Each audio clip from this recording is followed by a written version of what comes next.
ताली पाचू। आ गई मेरी बेटी अब मेरे पास। ये कहती हुई अब तक रोती छाती पीटती कंचन जोर जोर से हंसने लग जाती है।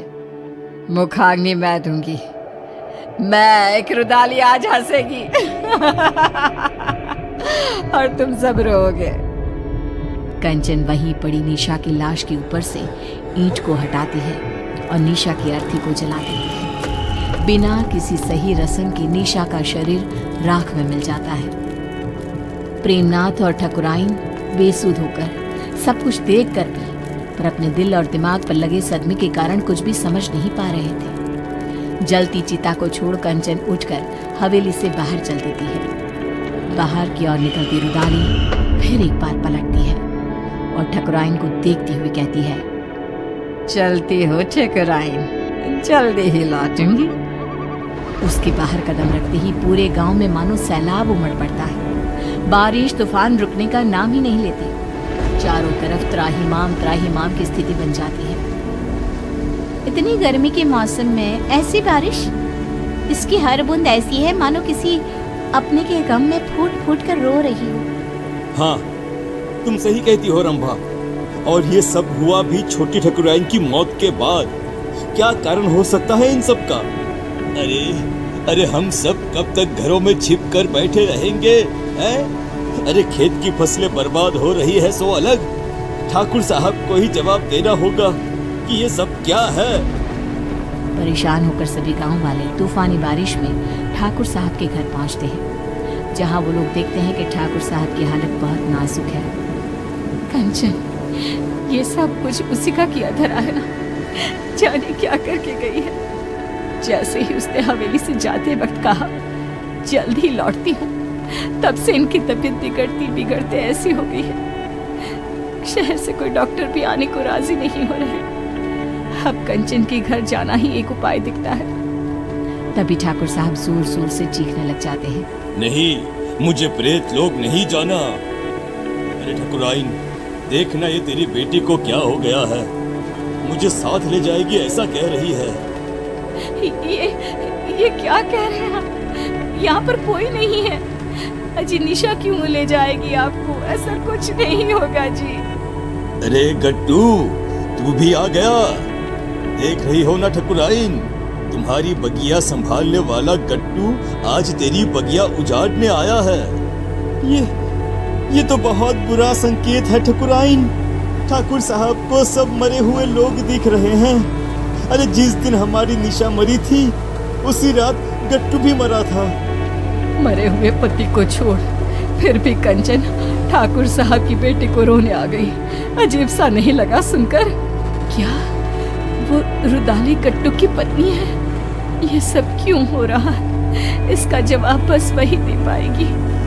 हाँ ठकुराइन, और हमें एक बच्चा होगा, ये सपना भी गट्टू की पत्नी को ही आया था, जबकि हमारे वंश को तो श्राप था, श्राप। तेज बारिश में सभी भीगते भीगते रुदाली की कुटिया के बाहर पहुंचते हैं। तेज बारिश में बाहर औरतें काले कपड़े में अपने बालों को खोले अपने घुटनों पर बैठी जोर जोर से अपना सर घुमा रही थी। आएगा, आएगा, गया रे, गया रे, आएगा, आएगा, गया रे। ऐसे कुछ अजीबोगरीब गाना गाती हुई जोर जोर से सर घुमाती वो औरतें बहुत डरावनी लग रही थी। हमें अंदर चलना चाहिए। सभी दरवाजा खटखटाते हैं पर कोई दरवाजा नहीं खुलता। तोड़ दो दरवाजा। हाँ, तोड़ दो दरवाजा। दरवाजा तोड़ दो। दरवाजा तोड़कर सभी अंदर आते हैं। सामने का दृश्य ऐसा भयावना कि कोई अपनी आंखों पर विश्वास नहीं कर पा रहा था। ये क्या? हे भगवान! ये कंचन कौन है? इसके घर से तो प्रेत लोक का रास्ता जाता है। कंचन उठकर आगे बढ़ती है और जाते हुए अंगारों को पार करती एक अजीब से चेहरे के राक्षस के पास पहुंचती है, जिसके हाथ में चाबुक था, जिससे वो रूहों को सजा देता था। पूरा गांव आ गया है मालिक, अब सबकी बलि ले लो और निशा और मेरे पति को वापस उनके शरीर में भेज दो। दोनों के शरीर को संजो कर रखा है मैंने। ये निशा बिटिया का शरीर तो सबने जलते हुए देखा है, तो रुदाली के पास शरीर कैसे है? ये क्या राज है? रुदाली कट्टू और निशा के शरीर को सबके सामने रख दिया और कहती है, निशा मेरी बेटी थी, मेरी इकलौती बच्ची, जिसे मेरे पति ने ठाकुर साहब को सौंप दिया था, क्योंकि आप कभी मां नहीं बन सकती थी। बोली ठकुराइन, सच है ना ये? आप लोगों के पैसे के आगे मेरी ममता का गला घोट दिया गया। जिस दिन कट्टू ने मुझे बताया कि मेरी बेटी आपके घर जाने वाली है, मैंने उसी दिन से प्रेत लोक को अपना घर बना लिया था। पर मैं तो मां बनी थी, मेरे शरीर में सभी लक्षण थे, ये कैसे हो सकता है?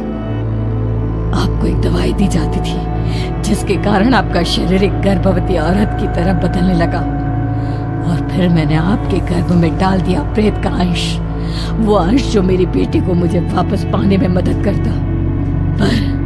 पर तुम्हारे वंशहीन होने के श्राप ने उस गर्भ का नाश कर दिया।